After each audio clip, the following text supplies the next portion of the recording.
6 years ago, I was sitting at home alone, staring out the window with no idea what to do with myself.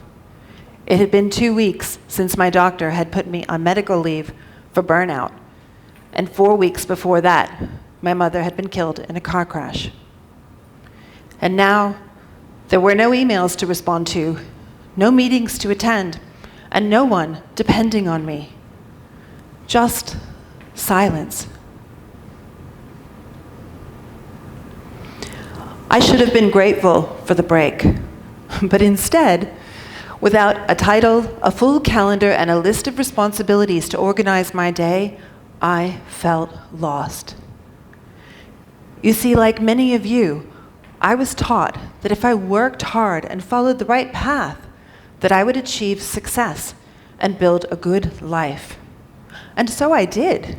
I built a successful 25-year career in education and learning, moved halfway across the globe to become an executive in a FTSE 100 company, and I was raising 3 children with a husband I loved.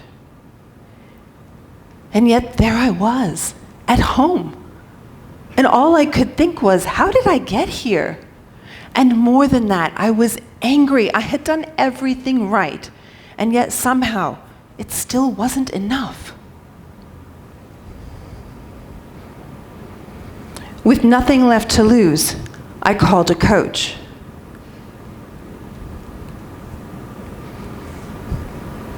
We'll just continue, there we go. And in our first session, he asked me the strangest question.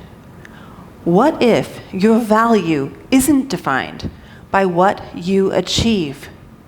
What if your value is defined by who you are? At first I thought, what is he even talking about? Degrees, title, pay, promotion, what other people thought of me. They were important. They let me know that I'd succeeded. Didn't they? And if the path that I'd followed my whole life could no longer help me find my way forward, what could?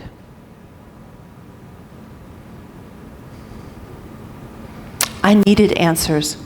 So I went on a quest to find out how ambitious people can succeed without losing themselves.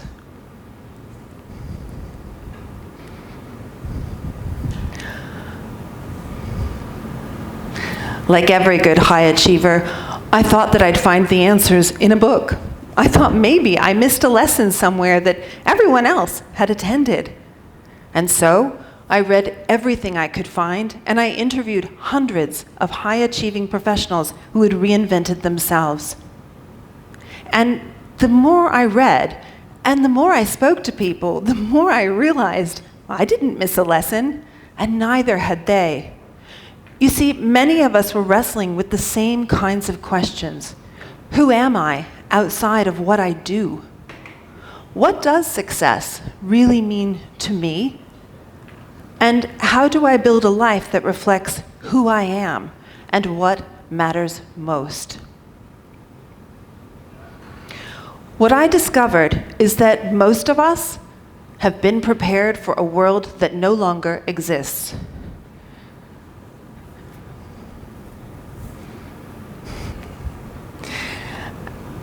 And in that world, success followed a fairly predictable path. Work hard, get the qualifications, build your career, and keep moving forward. But this world is changing.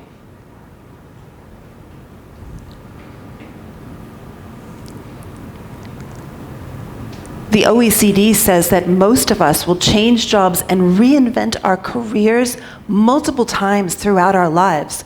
The World Economic Forum says that up to half of the skills that we are learning today will be out of date in just 4 or 5 years. And Gallup has found that only one in three people feel that they are thriving at work. It seems that for many of us, thinking about the future feels harder than ever. And yet, the more I thought about it, the more I realized something else. The very same things that are making life harder to predict are also expanding what's possible. You see, think about it. Most of us have more choice today about the kind of life we want to live and the role that we want our work to play in it. And with every choice comes a deeper question: what matters most? Because no one can tell you what kind of life you should live, which opportunities you should pursue, or what success should mean for you.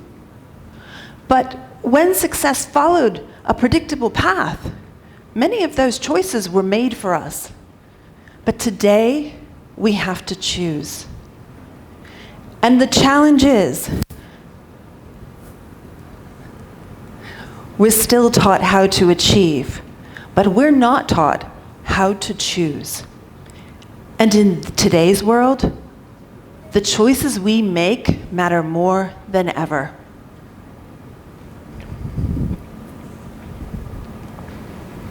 So I stopped looking for answers outside of myself, and I started looking within.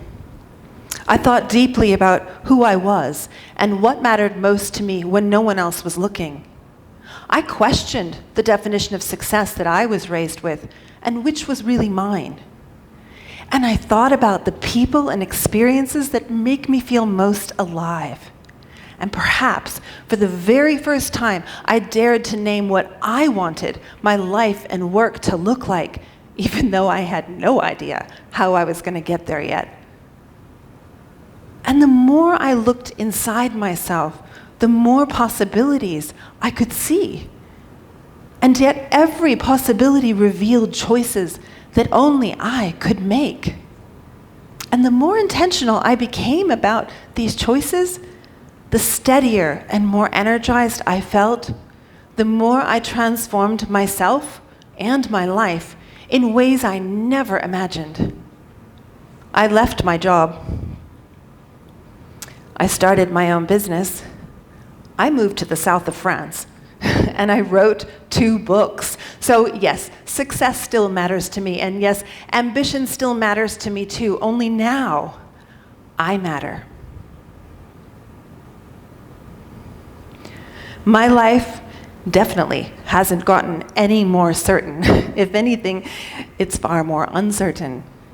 Yet I am healthier and more energized and creative than ever before. And my life and my work, they're more fully my own. And it turns out this is how you succeed without losing yourself. And all of us can learn how to do this. You can begin today. What matters most to me?